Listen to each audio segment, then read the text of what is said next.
আমি গয়নাথ সন্ন্যাসী Malda defence coaching and physical academy থেকে বলছি। আমি ম্যাথের টিচার। আজ যারা ডব্লিউবি, কেপি এবং এসএসসি জিডি ও আর্মি এক্সামের জন্য প্রিপারেশন নিচ্ছ, তাদের জন্য একটা বিশেষ একটা চ্যাপ্টার নিয়ে আসছি। সেটা হচ্ছে বয়স সংক্রান্ত সমস্যা, যেটা অনেকেরই পড়তে সমস্যা হয়। তো আজকে আমি দেখিয়ে দিব যে তোমাদেরকে যে এই বয়স সংক্রান্ত অঙ্ক কীভাবে করতে হয়। মোটামুটি এখানে 25টা অঙ্ক আছে। আমি তোমাদেরকে 4 থেকে 5টা অঙ্ক বুঝিয়ে দিব এবং করে দিব, সলভ করে দিব, এবং বাকি যে অঙ্ক আছে তার থেকে আমি 10টা অঙ্ক তোমাদেরকে আমি বাড়িতে করতে দিব। এবং তোমরা সবাই অঙ্কগুলো করে কমেন্ট করে সলভ করে একদম অ্যানালিসিস করে পাঠিয়ে দিবা, কমেন্ট করবা। যেটা বুঝতে না পারবে এখানে ডিসক্রিপশনে নাম্বার দেওয়া আছে, তোমরা সবাই এই নাম্বারে যোগাযোগ করবে, সমস্যাগুলো বলবে, আমরা সলভ করে দেওয়ার চেষ্টা করব। চলো আজকে আমাদের বয়স সংক্রান্ত অঙ্কর যেগুলো সমস্যা আছে দেখা যাক কীভাবে সলভ করতে হয়। সেটা আমি কয়েকটা করে দিচ্ছি। চলো প্রথম অঙ্কটা দেখো। আমি আগে একটু করার জন্য একটু স্পেস জায়গা তৈরি করে নিচ্ছি। দেখো করতে হয়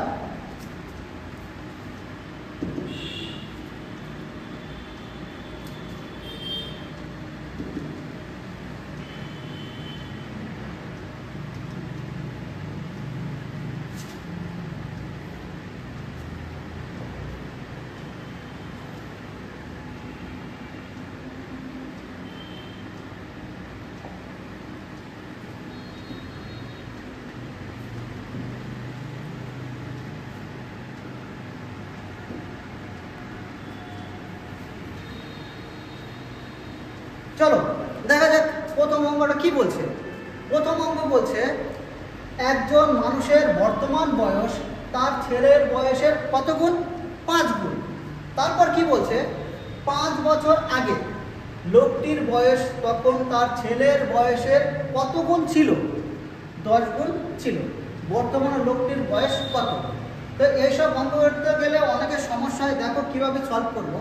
দেখো বলছে প্রথমে আরেকবার পড়ে নিই, ভালো করে বোঝার চেষ্টা করো। বলছে একজন মানুষের বর্তমান বয়স তার ছেলের বয়সের কত গুণ? 5 গুণ। তো দেখো আমি যদি ধরি লিখি ফাদার আর ছেলে বা সন। আমি মনে করি ছেলের বয়স যদি 1 বছর হয়, তাহলে কি বলছে একজন মানুষ বর্তমান বয়স তার ছেলের বয়সের কত গুণ? 5 গুণ। তাহলে ছেলের বয়স যদি 1 বছর হয়, পিতার বয়স কত? 5 বছর। তারপরেটা দেখো 5 বছর আগে লোকটির বয়স তখন তার ছেলের বয়সের কত গুণ ছিল? 10 গুণ। তার মানে আমার যদি ছেলের বয়স যদি 1 বছর হয়, তার মানে বাবার বয়স কত? 10 বছর। তাহলে এটাকে কিভাবে এবার সলভ করব? দেখো তাহলে তোমাদেরকে প্রথমত কাজ করতে হবে, এটাকে মাইনাস করতে হবে। এবার মাইনাস করলে কত হবে? 5। এটা মাইনাস করলে 0। দেখো এরকম যদি আসে আমাকে বের করতে হবে 5। এখানে যদি 5 আসে এখানেও 5 আসতে হবে, মানে এটা আর এটা সমান করতে হবে। তাহলে এখানে তো সমান হলো না, এই জন্য কি করতে হবে? এদের গ্যাপ নাও, ডিফারেন্স। এদের গ্যাপ কত? 9। এদের গ্যাপ কত? 4। তাহলে এই যে গ্যাপ পেলাম, এবার এই 9 দিয়ে এই দুটোকে গুণ করে দাও। তাহলে কত হবে? 5 9 45, 9 কে 9। এবার এইটা দিয়ে এই দুটোকে গুণ করে দাও। তাহলে কত হবে? 4 10 কে 40, 4 কে 4 হলো। এইবার দেখো মাইনাস করো। মাইনাস করলে কত হবে? 5। এটা মাইনাস করলে কত হবে? 5। তার মানে কি এই গ্যাপটা কি আসছে? সমান সমান আসছে। এবার সমান সমান আসছে, তার মানে কি এই গ্যাপটা দেখো কি বলছে? কত বছর? 5 বছর আগে। তার মানে কি এই 5 এর মান হচ্ছে কত? 5। তাহলে 1 এর মান কত? 1। তাহলে 1 এর মান 1। এবার বলছে যে লোকটার বর্তমান বয়স কত? তাহলে আমি তো এটা ধরেছিলাম বর্তমান, তাহলে এটা হচ্ছে বর্তমান। তার মানে কি 1 এর মান যদি 1 হয়, তাহলে 45 এর মান কত? 45। তাহলে আমাদের উত্তর কত? 45। Option A number answer. এবার 1 নম্বর অঙ্কটা করালাম, এখন 2 নম্বর অঙ্কটা ভালো করে দেখালাম। দেখে নাও যে কি বলছে।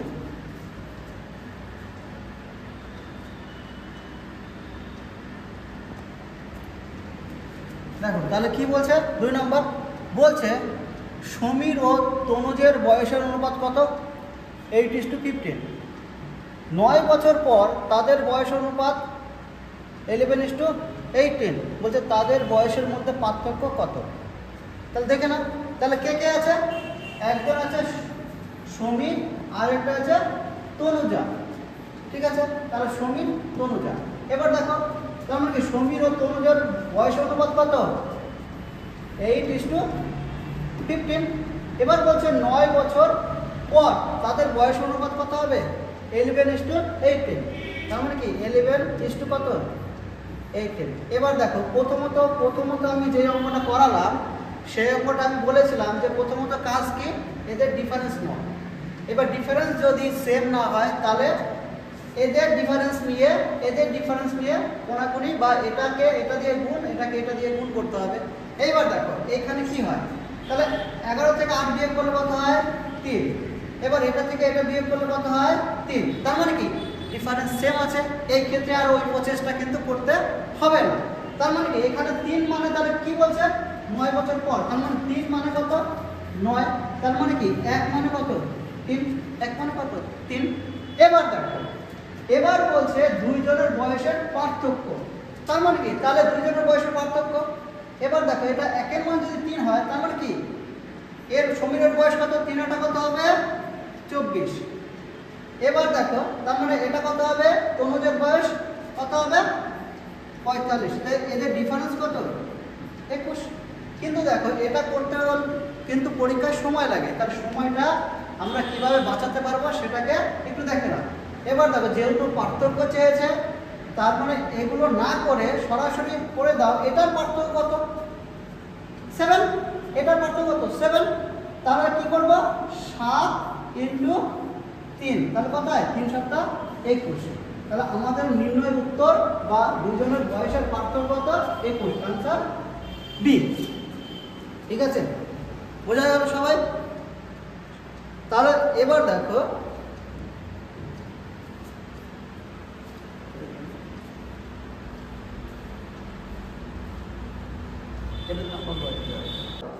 এক নম্বর 2 নম্বর অঙ্কটা আমি করে দিলাম, আশা করি সবাই বুঝে গেছো।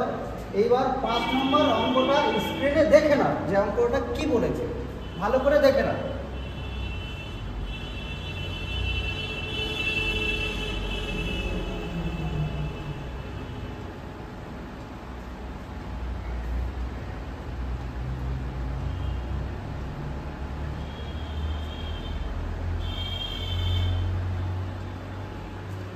তাহলে সবাই দেখে নিলে।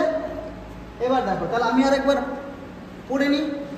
বলছে একজন পিতা এবং তার ছেলের 10 বছর আগের বয়স অনুপাত কত ছিল?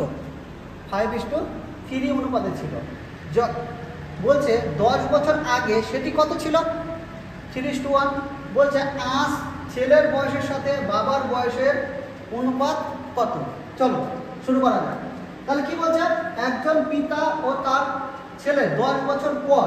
ঠিক আছে, তার মানে আমি যদি করি তাহলে কি লিখবো? ফাদার আর সন। ঠিক আছে, এবার দেখো আগে এই অঙ্কটা করতে গেলে সুবিধার মতো আগে এই কোশ্চেনটা ভালো করে করতে হবে। 10 বছর আগে, আগেটা লিখে নি। বলছে 10 বছর আগে কত ছিল? 3:1। তার মানে কি 3:1। এটা ছিল আগে। কি ছিল এটা?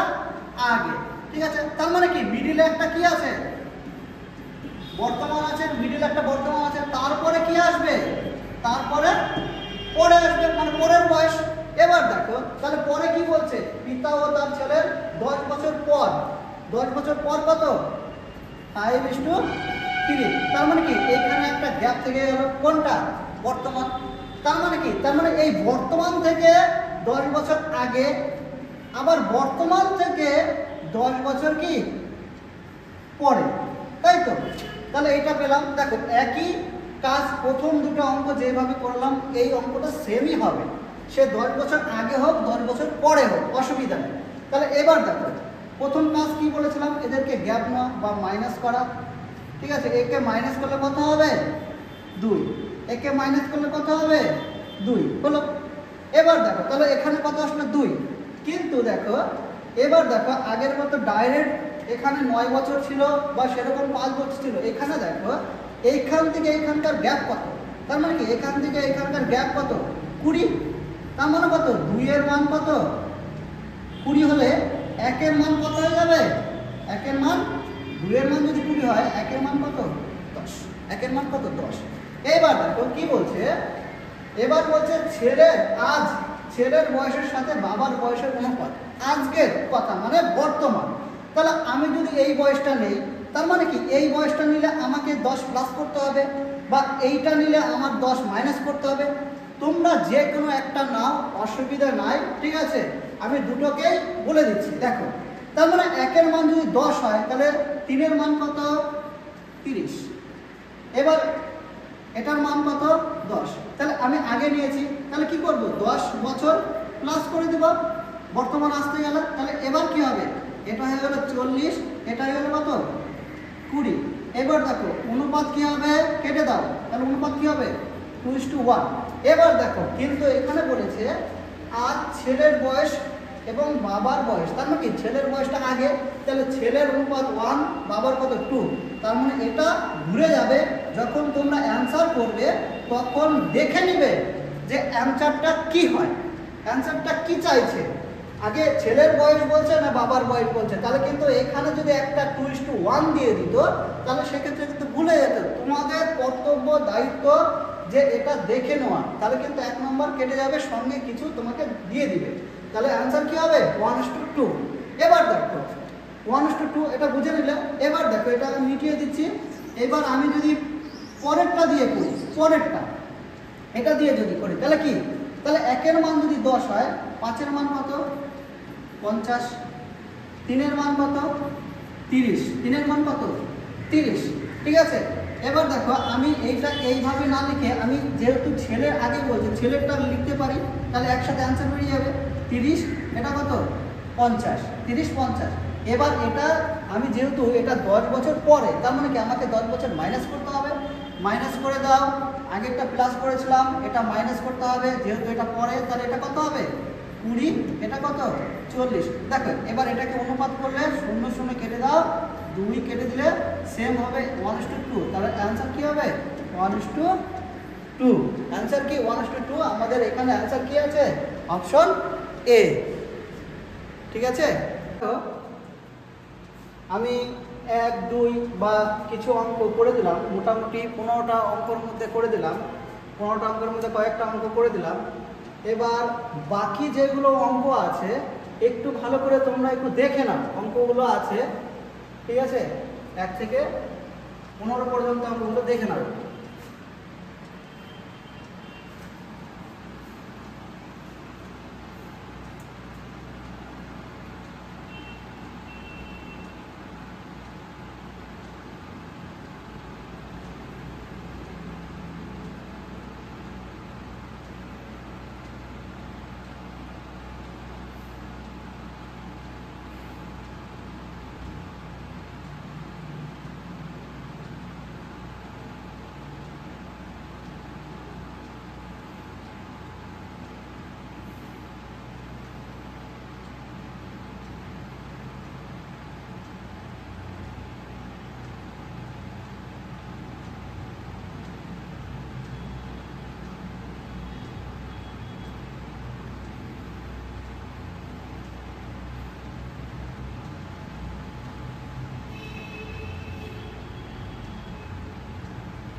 দেখো 15টা অঙ্ক দেখে নিলাম, এটা তোমাদের বাড়ির কাজ থাকবে, ঠিক আছে? অ্যানালাইসিস করে কমেন্ট সেকশনে পাঠিয়ে দেবে। আমরা দেখব যে তোমরা কতটা করতে পারছো বা কতটা এগিয়ে আছো, ঠিক আছে? বিশেষ করে যারা ডব্লিউপি ও কেপি দিচ্ছ তাদের সবচেয়ে সুবিধা হবে, এই অঙ্কগুলো করলে সবচেয়ে সুবিধা হবে, ঠিক আছে? তো আশা করি সবাই আজকে অঙ্কগুলো বুঝতে পেরেছো আর সবাই পারবে, এটুকু আমি আশা রাখি, ঠিক আছে? আর এরপরে আমি আরেকটা ক্লাস নিয়ে আসবো, ঠিক আছে? নতুন আরেকটা ক্লাস নিয়ে আসবো, তখনও আমরা কিভাবে শর্টকাট করে অঙ্কগুলো সলভ করে সেটা আমি গয়নাথ সন্ন্যাসী মালদা ডিফেন্স একাডেমি থেকে স্বাগত জানাই। এবং এই যদি ক্লাসটি যদি ভালো লেগে থাকে তাহলে সাবস্ক্রিপশন করে দেবে অবশ্যই, ঠিক আছে? এর পরবর্তীতে নতুন ক্লাস নেব, সেটাও তোমরা অবশ্যই দেখার জন্য প্রস্তুত থাকবে। আমি অবশ্যই ক্লাস নিয়ে আসবো। জয় হিন্দ, বন্দে মাতরম।